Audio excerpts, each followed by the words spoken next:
Welcome to the Mom Spectrum, where each week moms share their stories about motherhood, careers, and finding fulfillment.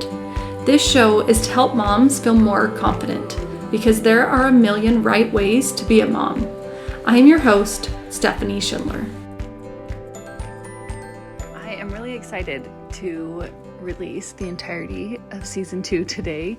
I have to confess that my theme for 2021 has pretty much been done is better than perfect. And one of the casualties of that is that this podcast just did not happen. And I loved creating it so much. In fact, I'm so excited to have Bronwen share her story with everyone today. And I considered just being like, no, I'm done. But it was so much fun talking to her and recording that I really want to keep doing this in the future, but it just did not happen this year. So I hope there's a season 3 next year, or if not next year, sometime in the future, because I really, really love talking to moms about their stories and even sharing a lot of different opinions. I think it's so great when we can all have different opinions and be open to different ideas and learn from each other. So thanks so much, everyone, for listening, and I hope that you really love hearing from Bronwen today. All right, today we are talking with Bronwen Hale Dearden, and I'm so excited to have her on and to talk about her project, which is Economic Equity for Moms. And we actually kind of met because we have similar goals and similar objectives for wanting to open up the conversation about moms and work and all of the wonderful things and not wonderful things that go with that. So Bronwen, will you introduce yourself a little bit? Yeah, for sure. So like you said, my name is Bronwen Hale Dearden. I think I'm the only one in the world. I need to double check, but it's anyway, kind of a crazy name. My career history is that I graduated from BYU in 2017 with a degree in psychology and writing, but always was really interested in education and branching into education and maybe public service. I found sort of the marriage of psychology and education in Teach for America, which was a really great opportunity that I had about a year out of college. And it dovetailed really nicely because my husband was going to law school in New Haven, and there was a spot for me to teach math of all things in New Haven. So I went and taught at an inner city charter school there. In that process, we had started trying to get pregnant kind of in that transitional year before I did Teach for America, and I hadn't had any success. And so I was like, well, just going to go forward and keep teaching. And if a baby comes, a baby comes. And did get pregnant in about October of my first year teaching. So I was pregnant that whole year. It was a crazy year. And then had my baby right as the school year ended.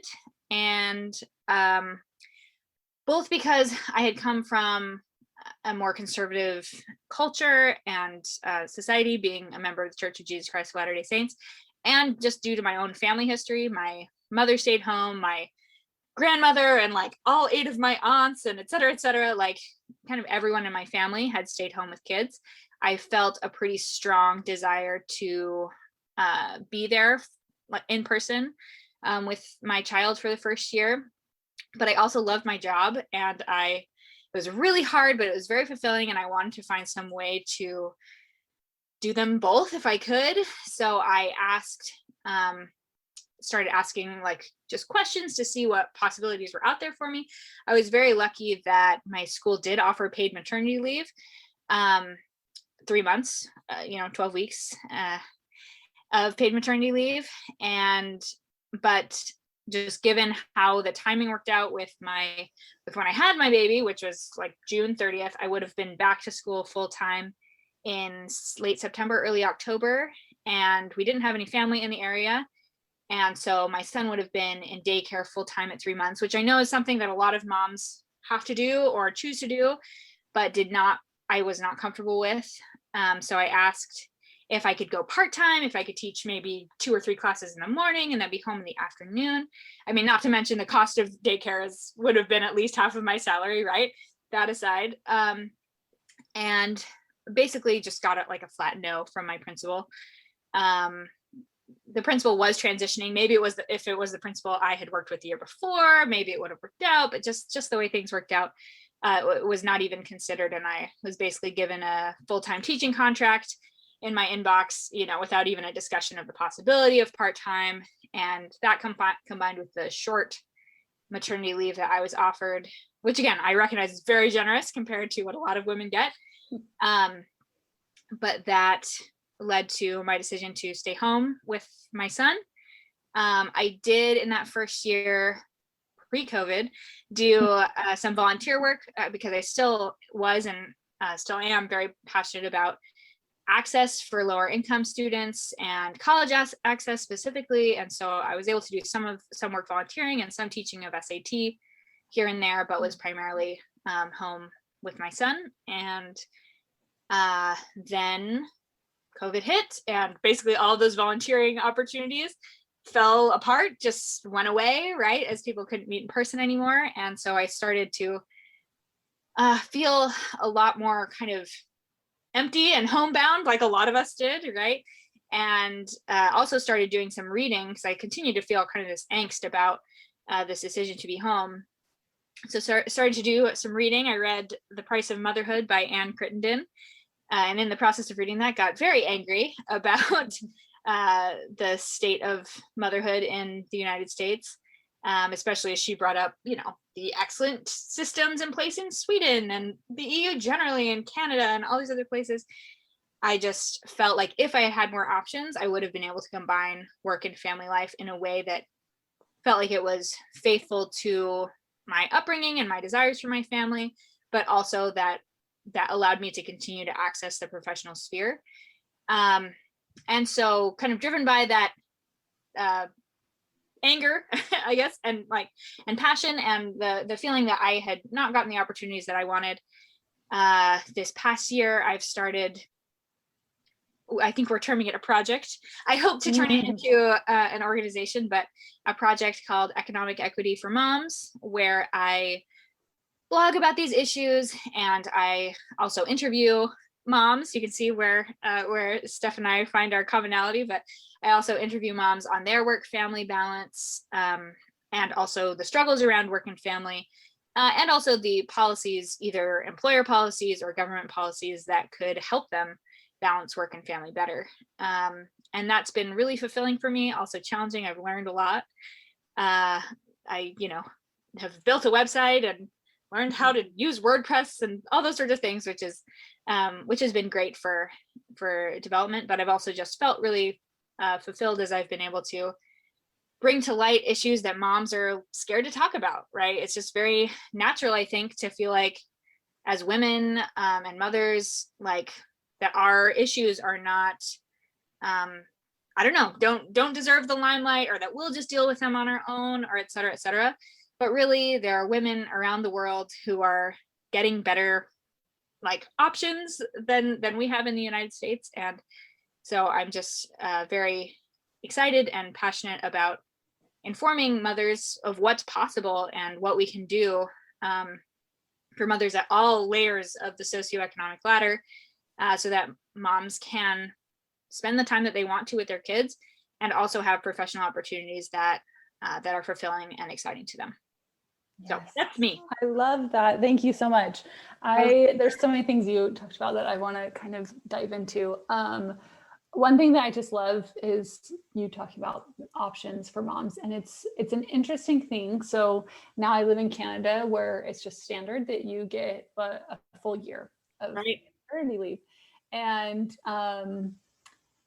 it's funny, now that I remember when I came, I was just like, oh my gosh, what? And now it's like, well, of course, why wouldn't we do that? And I know it's not exactly that simple. There's so much to it, but one thing I just often think about with the situation in the States is that, I mean, we're a country known for being entrepreneurial. We're a country that has options, that has fought for women's rights for so long, and yet like we're so stuck in like it's full-time work or nothing. And Right. it's like what a terrible system. And I mean, we could talk about a million different things that go with that, like employer healthcare, like your healthcare being tied to employment.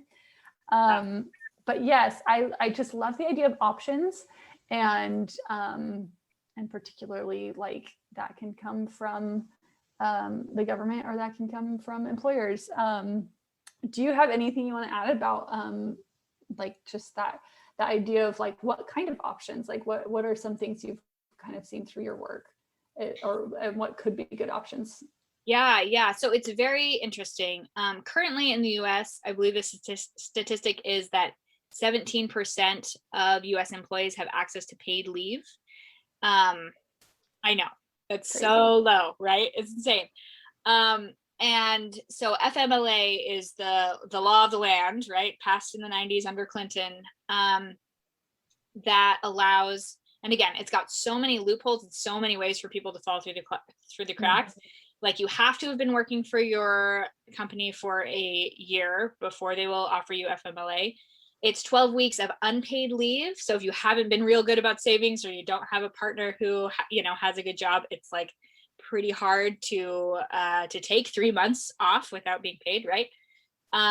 Your company or institution has to have at least 50 employees, and you have to have worked, I believe it's like 25 hours a week for the whole year, 28 hours a week or something. There's an hour requirement within that previous year that you also have to have worked to have gotten FMLA. So part-time workers are often not covered. If you work for a small business, you're not covered. And this is just for 12 weeks of job protected leave. This is just so that you can have a job when you get back. It's not, again, you're not paid. It's like a really threadbare plan. And I think what frustrates me about it as well is that it's not differentiated at all for parenthood. This is family medical leave. It's literally like if you get cancer, or if your spouse gets, has a major injury, or you adopt a child, or you bear a child, right? Like all of them are just lumped into this general plan of family medical leave, and it's not differentiated at all for pregnant, for women who give birth, right? And so this becomes like a real mess where, say you want to take off 3 weeks before you have your baby because you walk a lot, or you're getting really uncomfortable, or you just want to reduce any risks of having the baby too early, right? Well, hey, you took 3 weeks off, you only have 9 weeks on the other side, right? Say that you have complications with your birth, or you have a C-section, it takes you 6 weeks to recover. Well, you only get like 3 weeks of active time with your baby, right? Or 6 weeks, or however you spread it. So, which even still is crazy. Like I remember before I had a baby, it was like, I mean, I really just was like, I'm gonna be back to normal in like 2 weeks. Right. And it was like, I mean, it's just like laughable now. Right. And it's just like, until you go through it, you don't know. Really know. Yeah. And again, this is an area where it's so obvious that it's men who have made these rules, right? They're like, I could go back 12 weeks after my wife has a baby, right? Yeah. But the women themselves, like, it's just a joke to me that the American Pediatrics Association recommends you breastfeed for 6 months. That's not the joke. The joke is that then you only have 12 weeks to do it, right? Right, yeah. It's like, anyway, so breastfeeding is really not supported. Pumping is so hard and so stressful. Oh gosh, I hate it so much. Yeah, and like the guidelines around how long to put milk in the fridge and if it can travel, and like all these things are just like really stressful with really high stakes. Like you don't want to hurt your baby by giving them milk that was out for 3 hours and now has, I don't know. Anyway, yeah. So it's just really not a system that's set up for success for mothers at all. What I have seen in the women I have interviewed is that the more privileged you are, the more options you have. So I have a cousin that I interviewed who got her law degree and clerked for 2 judges before she started at a high power firm, and this firm gives her 5 months of paid maternity leave, and it gives ramp up and ramp down policies. So like once you know you're having a baby, you can cut down your hours, and then when you're coming back, you can cut down your hours. So like, and they have women at multiple levels, like higher up in the company, who can help inform these plans. They also, I don't know, they allow you to work from home, which is a huge deal. Yes. And I think she even Game mentioned that they would changer. like ship your breast milk for you, like if you're on a trip. It's You know, they're amazing. just like Yeah. all these, right. But she makes a lot of money and works for an organization that has a lot of Right. financial capital, right? And can afford to give these sorts of things to their Right. employees. Whereas you consider a teacher like me, right? Again, I was so Right. lucky to have the paid leave at all. But besides that, there was really nothing to support me. And I mean, I was working at a job that I had, you know, I had a bachelor's degree and several of my compatriots had master's degrees. If you have a GED or a high school diploma and you're working at a grocery store, like, good luck, there's nothing for you, you know, Right. and they will just let you go or give you the FMLA leave, which you probably can't afford to take. Right. Again, it's just another area where privilege really compounds opportunities. And the more education you have, the longer you've been working with a company, often the more workable you can make your schedule and things like that, because they value you and want to keep you around. But the less amount of time you've been working, or the lower your income or lower your opportunities, sorry, you're just not going to get to see your kids, or you're going to continue to live in poverty, or both, right? Right. You know, and that's why I think certainly employer policies are a good option, but I don't think the market forces exist for employers to really give their employees the kinds of options that make like quality family life and like an option, or like sustained family life even.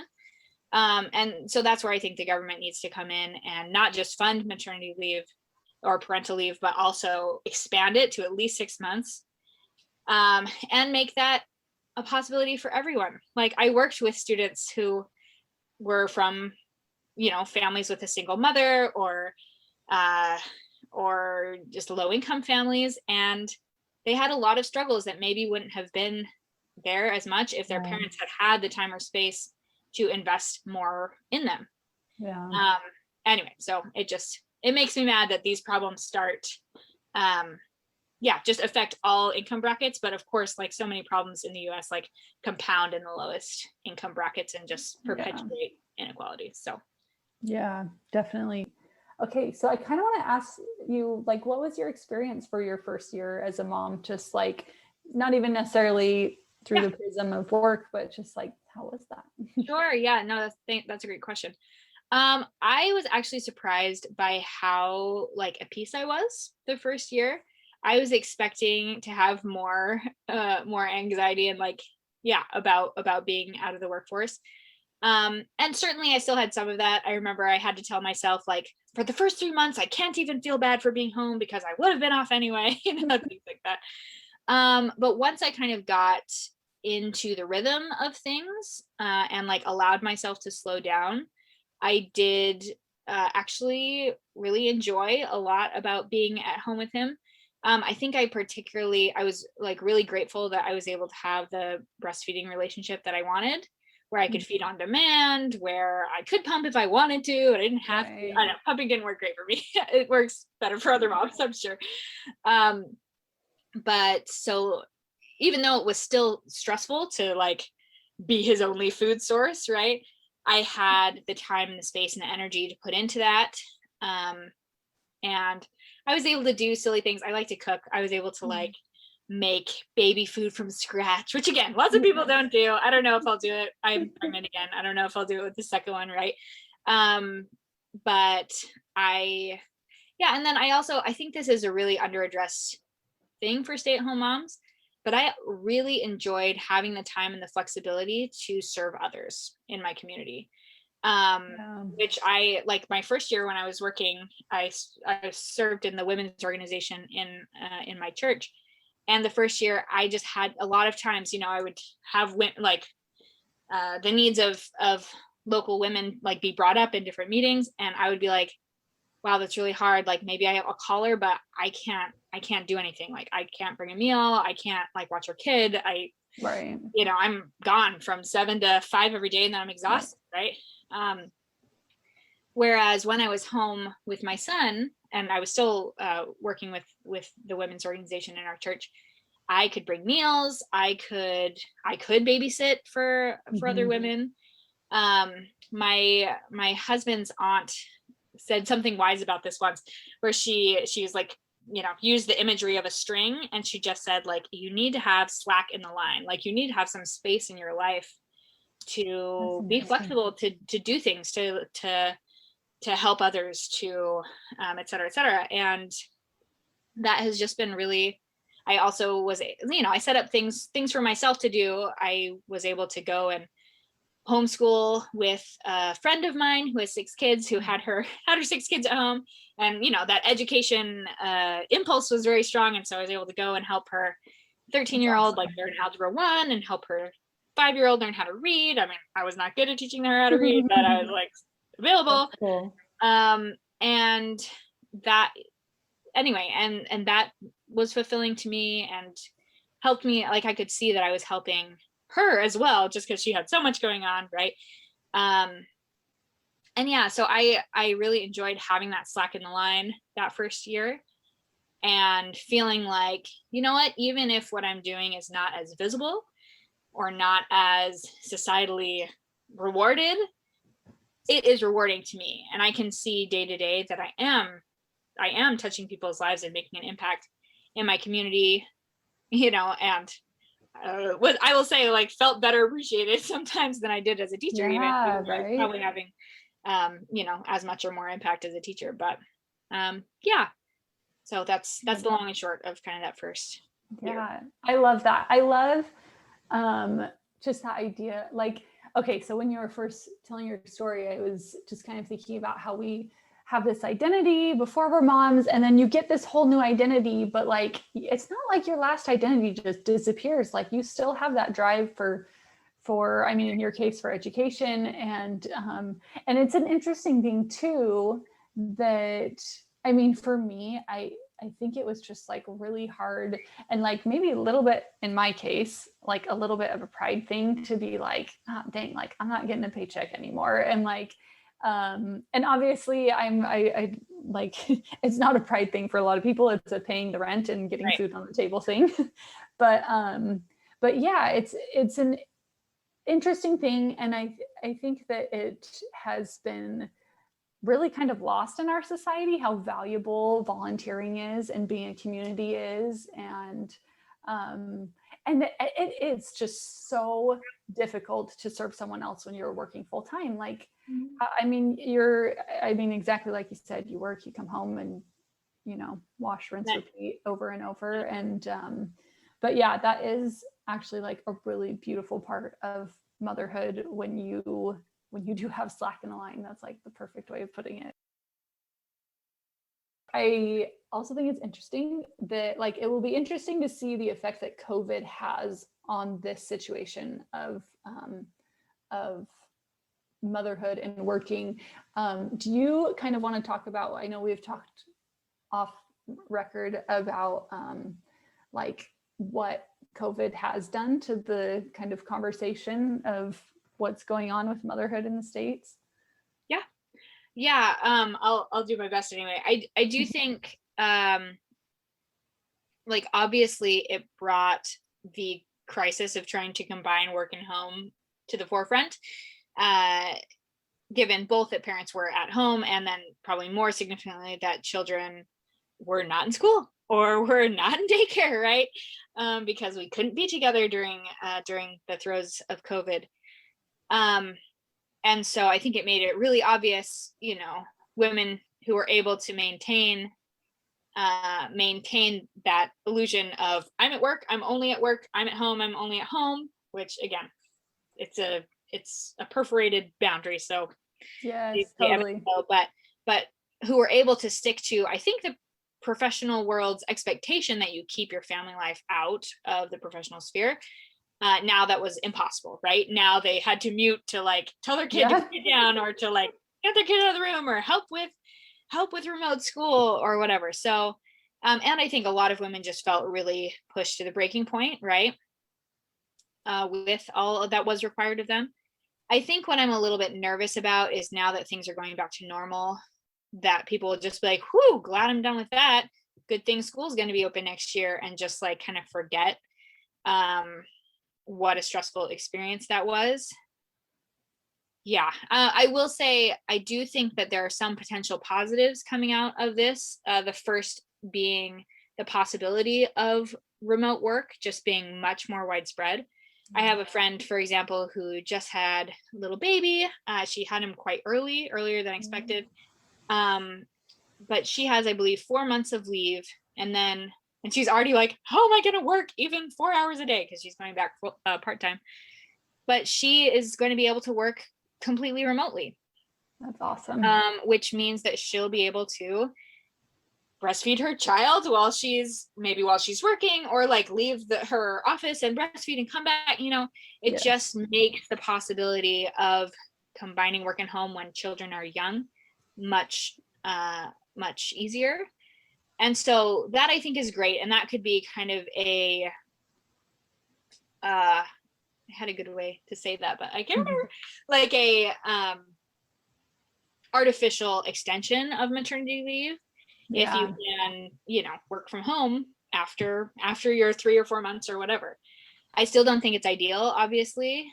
I don't, and I mean, I will say, I said earlier that I was hesitant to put my son into daycare at 3 months. Now that he's 2, a lot of that hesitation has dropped away, right? I mean, and like ideally I would wait until 3, but already he's much more independent.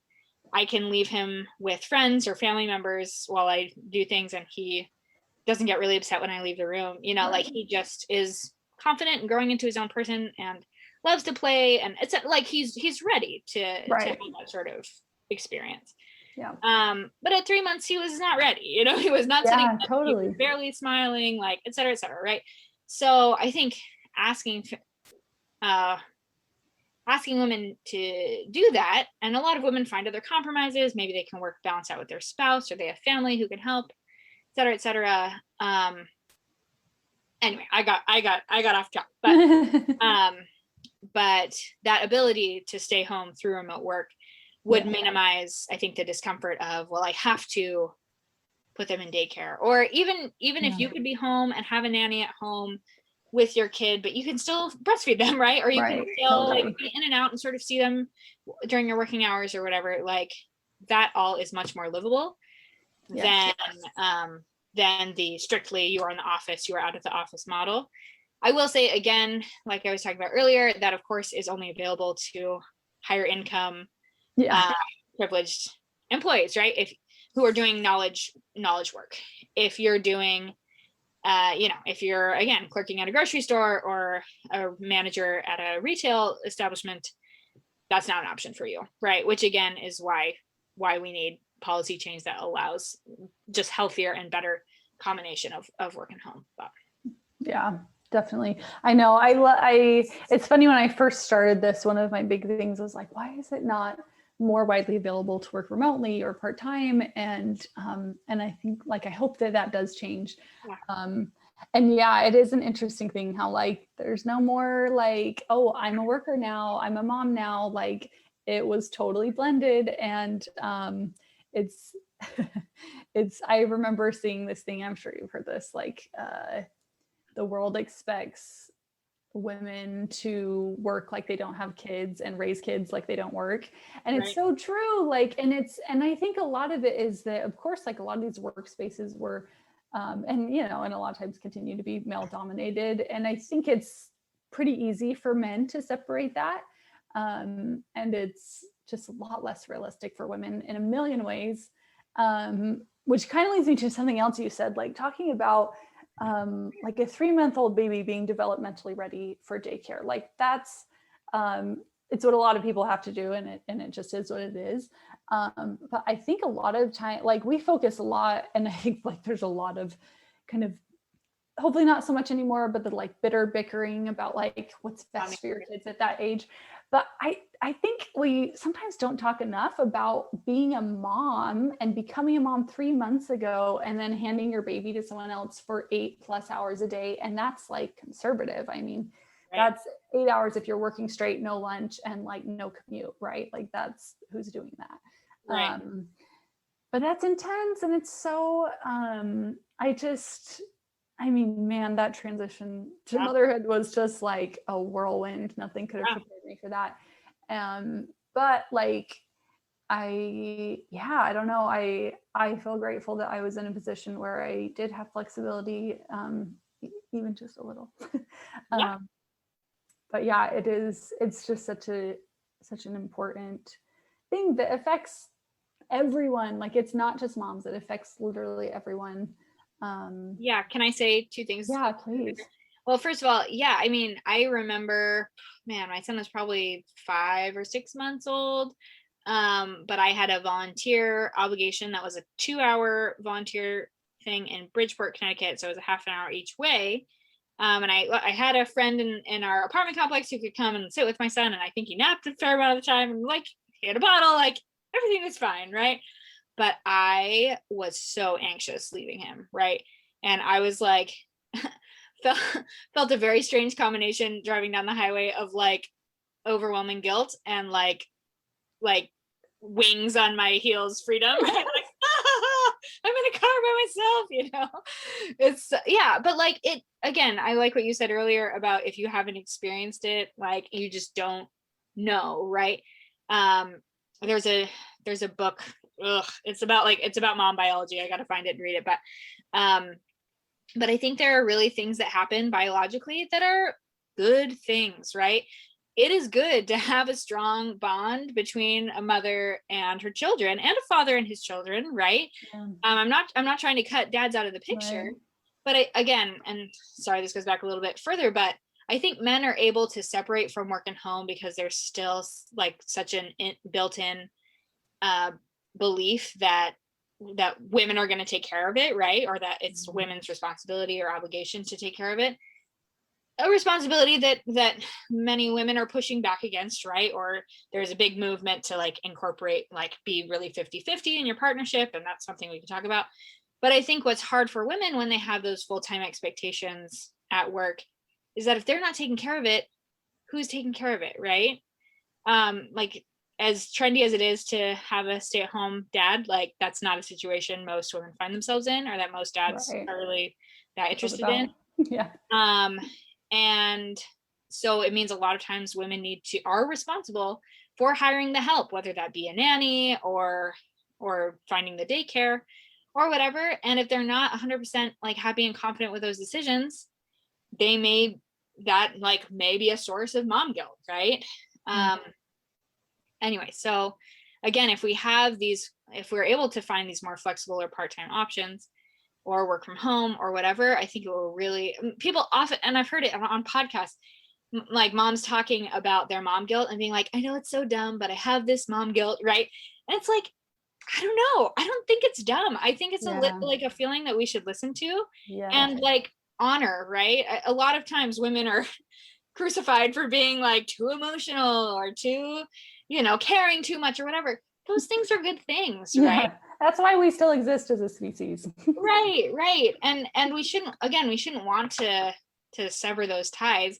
I think the issue is a lot of times just the structure of work, how it's built for men with a stay-at-home spouse, it really is, means that we are trying to fit ourselves into this mold of full-time unencumbered worker, and it just doesn't feel right. And it a lot of moms feel a lot of anxiety about it, and they feel bad, the anxiety for the anxiety or whatever, but I think we should listen to women and find options that allow them to continue to access the workplace. That's something I really value and look forward to doing, and do in little bits and starts, but give women that access while also helping them have the time and space that they want to care for their children. So totally, I love that. Okay, one of the things that you said that I really loved was just your fulfillment on working in this project. And I think that one of the best things, at least for me, but I imagine for a lot of moms, is like finding that space to kind of progress as an individual, like learning something new. So whether it's just, learning something new in general or like specific to your work with moms, I wanted to ask what do you think are a couple of the most valuable things you've learned from working in your Economic Equity for Moms project?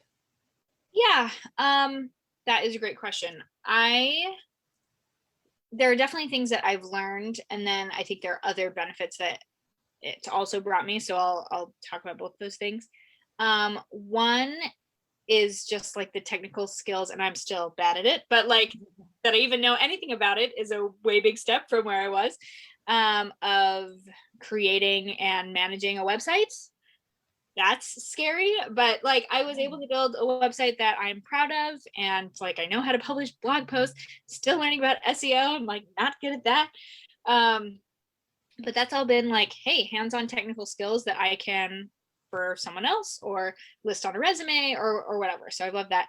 I think actually an even bigger lesson that I've learned is the value of working for yourself as a mom.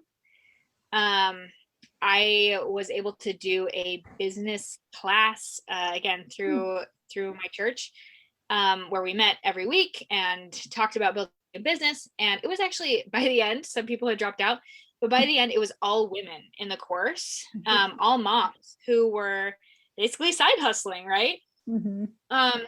And what was really impressive to me about that is that a side hustle is actually like a really, again, it gets like pilloried, right? But it's actually a really great spot, I think, for moms to be in, whether they're working for themselves in a business on a full-time basis or part-time, something on the side, Etsy shop, whatever.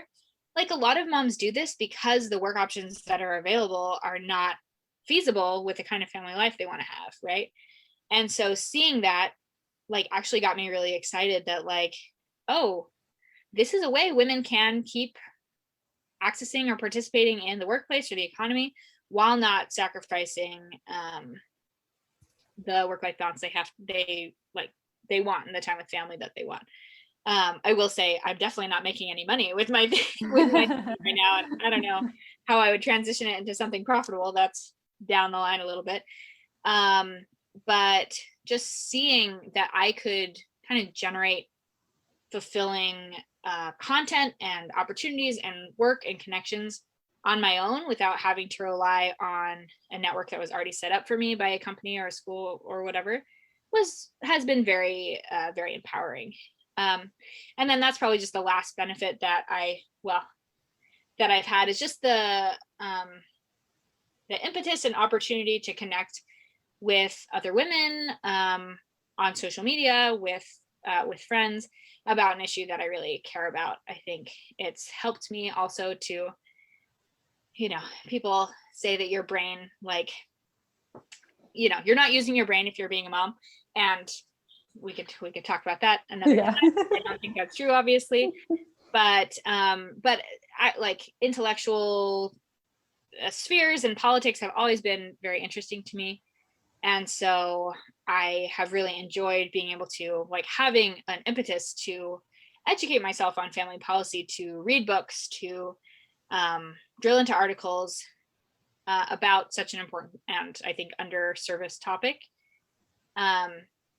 So that I think has really kind of reawakened my intellectual life and also given me cause to connect socially with other moms and dads too who are interested in these issues. So I love that. Yeah, I feel like I can relate to a lot of that just through my Mom Spectrum project. It's been really great. And I like I know that like your kind of passion is like the government side of this, but entrepreneurship is like 100% my like like forget the men, forget the government, like let's just do it ourselves. Like if they're not gonna, like let's just do this. And that's totally what entrepreneurship is to me, not to get on a whole different spiel. But yeah, I just love everything we've talked about. Is there anything else that you want to add before we wrap up? Sure. This is like kind of a weird perspective and I don't know if I'll be able to articulate it super well, so apologies if I don't. But through all of this, I think I've also come to a different relationship with feminism. I like will just say that I definitely consider myself and Economic Equity for Moms to be feminist organization, all those sorts of things.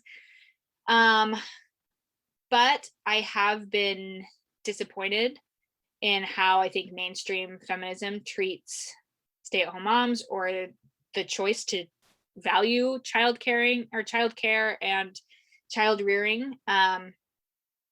again, there's more research that I have to do on this, but I have felt pushback and received pushback from friends who I think would say that some of the work I'm doing is anti-feminist, because I'm trying to shine a light on what caregiving actually looks like, and on women who may choose to stay home and the reasons why they choose to do that. I think there's like a very strong narrative that to be feminist means you need to work full time. You need to, like, your job needs to be your chief motivating meaning in your life. That kids are maybe an afterthought, that really it's about like you and what you can become. And while there are a lot of those elements that I think are really good, and I'm super obviously excited and so happy that the workforce is wide open to women in a way that it hasn't been for years or ever. While those are all really good things, I do think that there is value to life at home. There's value to taking time and space to make your home a place that you and your spouse and your children want to be. And I think it creates economic value as well for the country. And I think just overlooking that, or just saying, you know, like, this caretaking work has been and again, I'm not trying to blame women, but has been shuttled to the side or the background as they have pursued like primarily professional opportunities, with capitalism and workism and all these other things like informing and pushing those decisions. Anyway, a lot of these more traditional priorities of prioritizing children, especially young children, of prioritizing the elderly, of prioritizing community, have been lost or undervalued as the professional sphere has just kind of swelled to absorb everything and to be our supposed meaning in life, right? And I feel like there are many women who are not,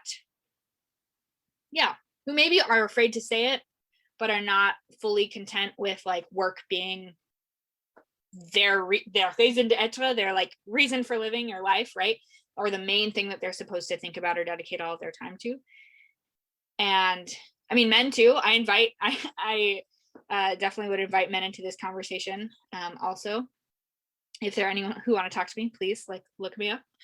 But I just think a lot of these caregiving responsibilities and even prioritizing caregiving has gotten like a really bad rap. And of course, women shouldn't feel forced to do it, and it should be a choice, but it also should not be penalized the way that it is in society. I mean, really, the narrative that I've heard a million times as I've made this choice is, oh, like, why would you leave the workforce? Like, you've got these gaps in your resume. How are you going to cover the gaps in your resume? How are you going to get back? Like, if you're out for too long, you'll never get a job, like, et cetera, et cetera. And just like a big question mark around this decision, where like, if we cared about it and if we valued caregiving, we would create ramps back into the workforce. If we really wanted women back, you know, we would create internships that moms could do when they were working with kids, or that they could bring their moms to cover these gaps in their resume, right? We would have loan servicing programs for mothers that want to go back to school or get their bachelor's or master's, but don't have an employer currently who is going to pay for them to do that, right? We would like put our money where our mouth is, and like not just penalize women so much for like any prioritization of children and family. And so I feel strongly that we need a rebalancing in our country. I just again, I feel like my objectives, people will say like, it's not liberal enough, or you're so kind of countercultural or whatever. And I just say, like, look at Sweden, you know, they have 12 to 14 months of parental leave, granted that they can split between spouses, which great. I'm all about that. Why not? Right. And they also have like a work day that aligns with the child care schedule. So they get off at 3. So they've got a lot of time for their families in the evening. And Sweden has the highest I believe participation of women in the workforce, I think it's like something like 60%, 68% or something of women that work full time in Sweden, but it's because they have taken seriously the priorities that women have of participating in their children's lives when they are young, and being home with their children, both parents, for at least a year, after a child has come into their lives. Like, they are making it work and valuing family, and they're extremely progressive. They're way more progressive than we are as a country, right? So it's not like it's anti-progressive to give more time and space for family. I think it's just this weird, again, workism, hyper professionalism, turbo capitalist philosophy that we have in the States that really drives women to think, if I'm not giving 110% to my job, then I don't deserve to be here.